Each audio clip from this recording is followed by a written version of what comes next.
My greetings to all of you. I am Sandeep Kushwaha. Welcome back to my channel K study group. तो आज की इस video में बात करने वाला हूँ यूपीपीसीएल TG2 2020 का लेक्चर नंबर 2, जिसमें हम आप सभी को इंग्लिश की क्लासेस दे रहे हैं।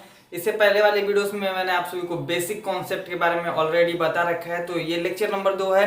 लेक्चर नंबर 1 में मैंने आप सभी को बेसिक कॉन्सेप्ट आप सभी को बताया है। तो लेक्चर नंबर 2 में बात करेंगे हम आर्टिकल्स के बारे में। यहाँ पे आर्टिकल्स मैंने पहले से लिख रखा है। तो चलिए आज की इस वीडियो में जानते हैं पूरे आर्टिकल्स के बारे में अच्छे से। तो आई होप आप सभी को हमारी क्लासेस आप सभी को पसंद आ रही होंगी। तो वीडियो पसंद आ रही होगी तो प्लीज यार आप सभी लाइक किया कीजिए। जब आप सभी लाइक करते हो तो मोटिवेशन मिलता है, तो लाइक कीजिएगा। और लास्ट में, वीडियो के लास्ट में मैं आप सभी का एक छोटा सा टेस्ट लेने वाला हूं। आप सभी लोग उस टेस्ट में पार्टिसिपेट जरूर करिएगा और देखते हैं आप सभी लोग उस टेस्ट को पास कर पाते हो या फिर नहीं कर पाते हो। तो चलिए क्लास को शुरू करते हैं। तो ये रहा हमारा आर्टिकल्स, लेक्चर नंबर 2 का आर्टिकल्स। तो आर्टिकल्स के बारे में हम सभी लोग जानेंगे। तो देखिए, मॉडल जो हमारा इंग्लिश होता है उसमें हम सभी लोग इंग्लिश के जो आर्टिकल्स होते हैं वो 3 कहा जाता है, ए एंड द। बट आप सभी को मैं बता दूं, जो आर्टिकल्स होते हैं, total kinds of articles, articles के प्रकार जो होते हैं वो 2 होते हैं। पहला definite articles and indefinite articles. ठीक है, देखिए पहले जो डिफिनिट आर्टिकल है उसमें हमारा द आता है। डिफिनिट आर्टिकल में हमारा द आता है एंड इनडिफिनिट आर्टिकल में हमारा ए आता है एंड एन आता है। ठीक है, इनडिफिनिट आर्टिकल में ए एंड द आता है। ठीक है, तो आप सभी को कंफर्म करा दूं, जो आर्टिकल्स होते हैं टोटल 2 होते हैं, definite article and indefinite article. And जो डिफिनिट में होता है वो होता है द, एंड जो इनडिफिनिट में होता है ए और एन। ठीक है, तो चलिए सबसे पहले जानते हैं ये डिफिनिट आर्टिकल्स के बारे में। ये जो डिफिनिट आर्टिकल है ये क्या होता है, तो चलिए इसे हम इरेज कर देते हैं।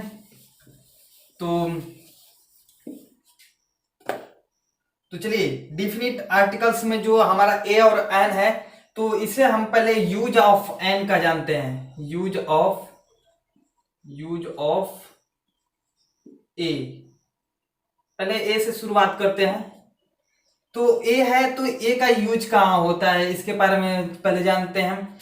तो देखिए, ए का यूज जो ऐसे जो वावेल्स जो होते हैं उनके साथ नहीं किया जाता है, कॉन्सोनेंट के साथ किया जाता है।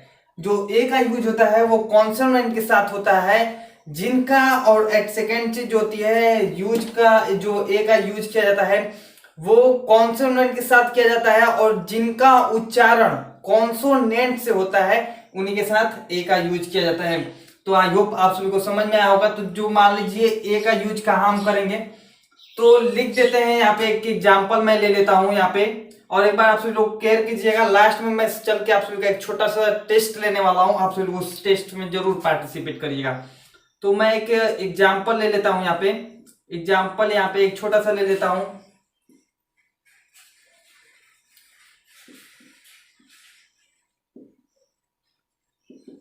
This is pen. ठीक है, यहाँ पे मैं खाली का निशान बना देता हूं। आप सब लोग गेस कीजिए यहाँ पे क्या लगेगा। दिस इज पेन, इस रिक्त स्थान में क्या लगेगा, आप सब लोग जरूर कमेंट करके बताइएगा। तो यूज ऑफ ए का हम सब लोग जान रहे हैं, मैंने आप सभी को जैसा बताया।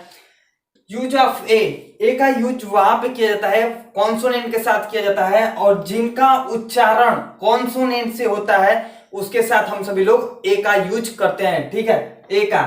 तो दिस इज अ पेन, मैंने आप सभी को बता दिया already, this is a pen, यहां पे होगा ए का यूज। ठीक है, तो चलिए ठीक है, अब थोड़ा आगे बढ़ते हैं और इसे एग्जाम्पल को ऐसे ही छोड़ देते हैं। एंड सेकेंड एग्जाम्पल हम लेते हैं, यहाँ पे यूनिटी लिखते हैं। Unity, unity, unity of student,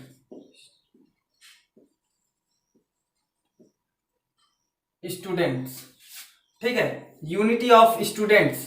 तो इसके जो आगे ये रिक्त स्थान है यहाँ पे क्या लगेगा, आप सभी लोग बताइएगा इसके आगे क्या लगेगा। Unity of students. तो कहीं ना कहीं आपके मन में एक जरूर कंफ्यूजन आ रहा होगा कि ये जो यू है ये तो एक वावेल्स है। ठीक है, इससे पहले वाली वीडियो में मैंने आप सभी को वॉवेल्स और कॉन्सोनेंट के बारे में बता दिया है। जो वॉवेल्स होते हैं वो टोटल 5 होते हैं और जो कॉन्सोनेंट होते हैं वो टोटल 21 होते हैं। ठीक है, इससे पहली वाली वीडियो में मैंने आप सभी को बता दिया है जो वॉवेल्स होते हैं वो टोटल 5 होते हैं। यहाँ पे ए कामा ई कामा आई कामा ओ कामा यू, ये जो पांचों हैं ये हमारे वॉवेल्स हैं। तो यहाँ पे आप सभी को दिमाग में आ रहा होगा कि यहाँ पे मैंने यू लिखा है, तो यहाँ पे क्या होना चाहिए, एन होना चाहिए। ठीक है, यहाँ पे मैंने यू लिखा है तो यहाँ पे एन होना चाहिए और एन यूनिटी ऑफ स्टूडेंट्स। तो ये जो अगर जो आप यहाँ पे एन लगाते हुए तो ये हमारा पूरा सेंटेंस जो होता है वो गलत हो जाता है। तो मैंने आप सभी को पहले ऑलरेडी बता रखा है कि जिसका उच्चारण कॉन्सोनेंट से हो तो उसके साथ हम ए का यूज करते हैं। तो आप यूनिटी पढ़िए, यूनिटी आप एक बार रिपीट करके देख सकते हैं। यूनिटी आप बोलिए एक बार अपने मुंह से, एक बार फिर से एक बार बोलिए यूनिटी। तो जब यूनिटी हम बोल रहे हैं तो यहां पे यू आ रहा है, यू यानी कि यू जो है ये एक कॉन्सोनेंट है, यूनिटी। तो इसके साथ हम ए का यूज करेंगे, एन का यूज नहीं करेंगे। ठीक है, आई होप आपको समझ में आया होगा। तो जो ए का यूज किया जाता है वो कॉन्सोनेंट के साथ किया जाता है, ना कि वॉवेल्स के साथ किया जाता है। ठीक है, तो चलिए इसके बारे में मैंने बता दिया आप सभी को। अब चलिए बात करते हैं एन का यूज कहां पे किया जाता है, जो एन है उसका कहां पे यूज किया जाता है।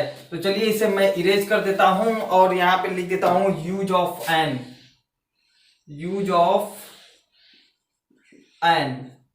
एन का यूज कहां पे किया जाता है, तो चलिए मैं लेता हूं, छोटा छोटा एग्जाम्पल लेके चलेंगे। दिस इज डैश कर देते हैं, यहां पे लिख देता हूं एप्पल। तो इसके साथ क्या लगेगा, दिस इज एप्पल।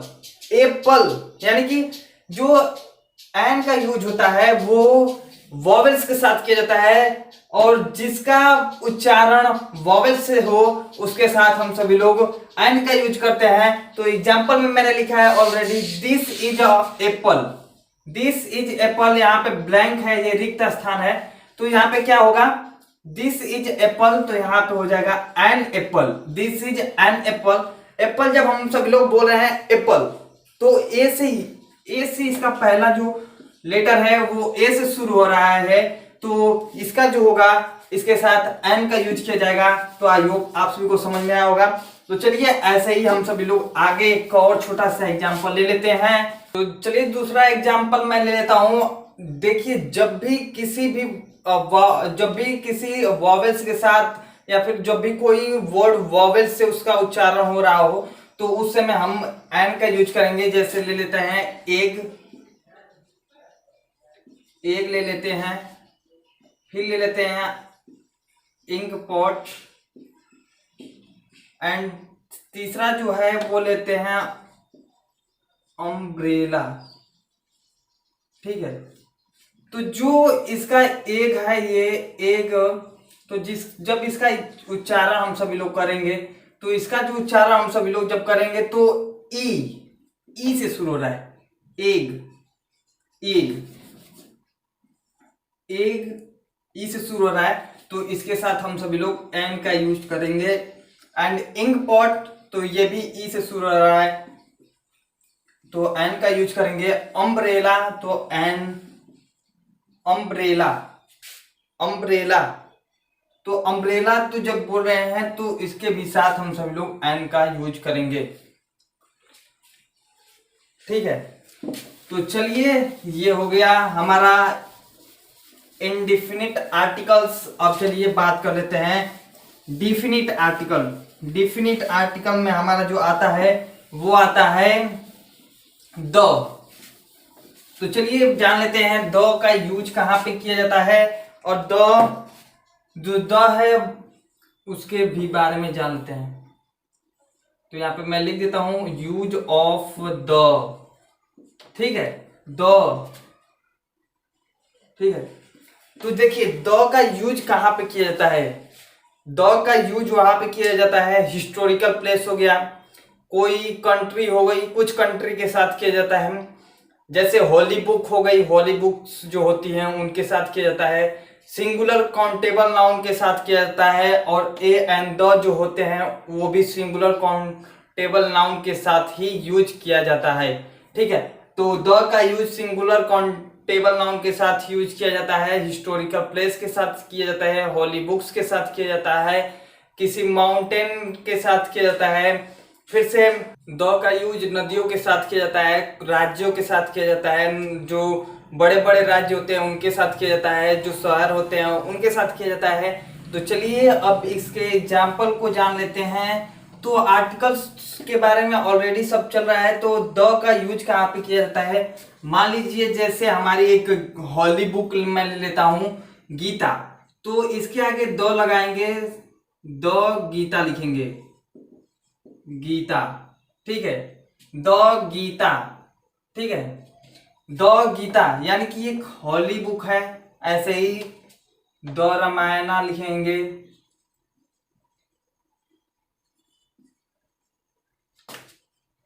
ठीक है, ऐसे ही नीचे फिर लिखेंगे द गंगा।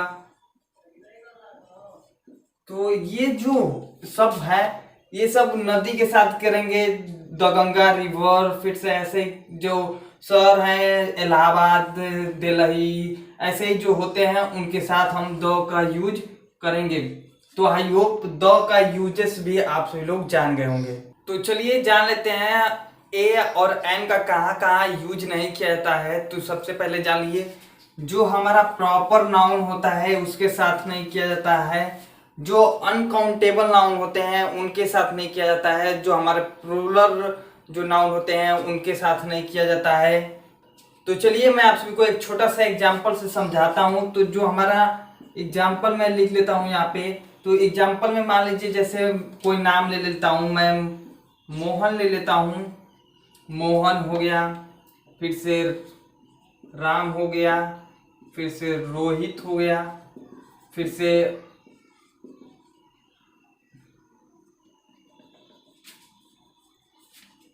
हो गया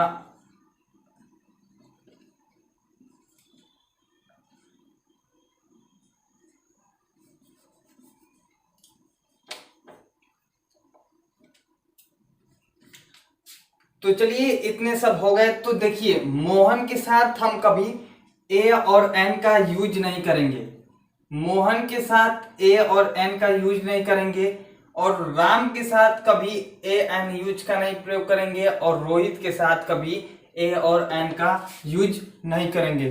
प्लूरल जो नाउन होते हैं उनके साथ भी हम ए और एन का यूज नहीं करेंगे, और जो हमारा अनकाउंटेबल नाउन होता है उसके साथ भी हम ए और एन का यूज नहीं करेंगे। ठीक है, इतनी बात समझ में आ गई। तो चलिए अब बात करते हैं अब द का यूज कहाँ नहीं करेंगे। जो हमारा द है, जो डेफिनिट आर्टिकल है द, उसका यूज हम सब लोग कहाँ नहीं करेंगे उसके बारे में भी जान लेते हैं। तो देखिए जो द है उसका जो यूज हम बता रहे हैं कहाँ पे नहीं करेंगे।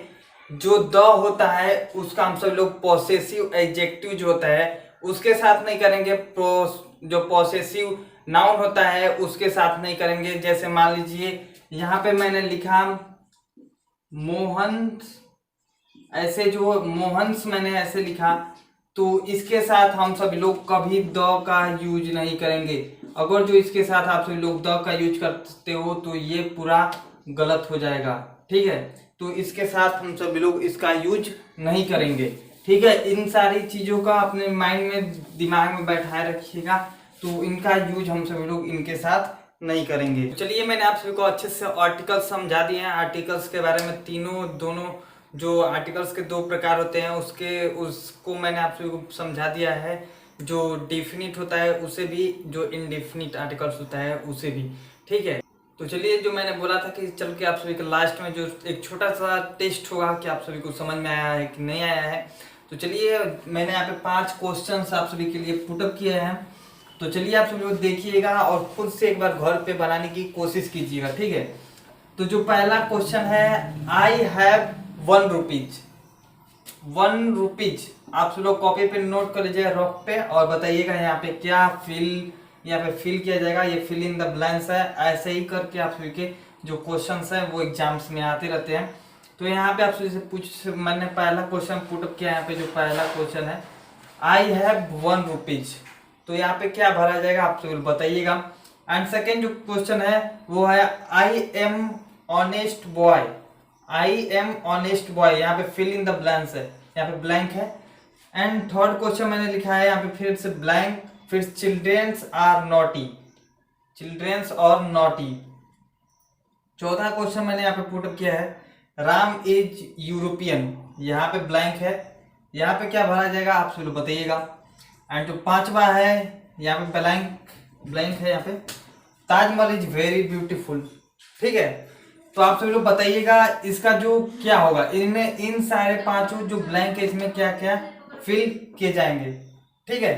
आप सभी लोग जरूर बताइएगा और कमेंट करके आप सभी लोग बता दीजिएगा मेरे को। तो चलिए आप खुद से इसे बनाइएगा। अगर जो नहीं आता है तो मैं आप सभी को इसका जो आंसर है अभी बता दूंगा, पर आप सब लोगों को खुद से प्रैक्टिस कीजिएगा। जो आपको अपने से खुद से एग्जाम्पल बनाइएगा, सोचिएगा दिमाग में, ऐसी करके एग्जाम्पल्स आप सब लोग अपने माइंड में लाते रहिएगा, कॉपी पे लिखते रहिएगा, बनाते रहिएगा। आई एम श्योर कि आप सभी लोगों को अच्छे से आर्टिकल समझ में आ जाएगा। अगर जो नहीं आएगा, जो भी कुछ समझ में नहीं आएगा, कमेंट करके हमें बताइएगा, मैं आप सभी को बता दूंगा। तो चलिए बारी बारी से इनका सब रिप्लाई मैं दे देता हूँ। तो देखिए मैंने जो सबसे पहला यहाँ पे लिखा है, आई हैव 1 रुपीज। तो मैंने आप सभी को बताया है कि जहां पे वॉवेल्स होंगे उनके साथ जो एन का प्रयोग किया जाएगा, कॉन्सोनेंट के साथ एन का, तो जो वॉवेल्स होते हैं उनके साथ एन का और जो कॉन्सोनेंट होते हैं उनके साथ ए का प्रयोग किया जाता है। तो और मैंने आप सभी को अच्छे से एक्सप्लेन किया है, पिछले वीडियोस में आप सभी को देखा होगा तो आप सभी को समझ में आया होगा। तो देखिए उच्चारण भी मैटर करता है यहाँ पे। तो मैंने लिखा है आई हैव 1 रुपीज, 1 रुपीज। तो ठीक है, चलिए देखते हैं। I have 1 rupees, 1 rupees. ओ तो मान लीजिए हमारा ये वॉवेल्स है, यानी कि स्वर है ये ओ, बट हम जब इसका उच्चारण कर रहे हैं वॉवेल्स जो है वे ओ है, तो 1 जब हम पढ़ रहे हैं तो 1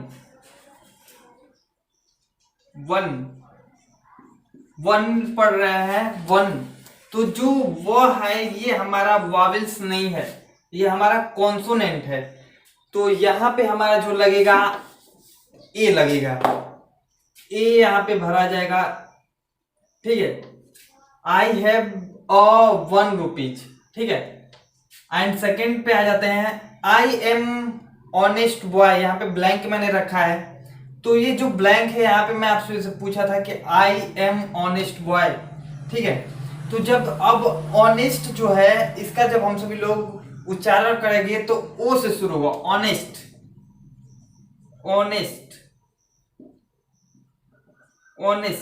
ठीक है। तो यहाँ पे ओ से शुरू हो रहा है, तो ऑनेस्ट बॉय, तो ओ से शुरू हो रहा है, तो यहाँ पे हमारा भरा जाएगा एन, ठीक है। I am an honest boy, ठीक है। चलिए 2 नंबर हो गया।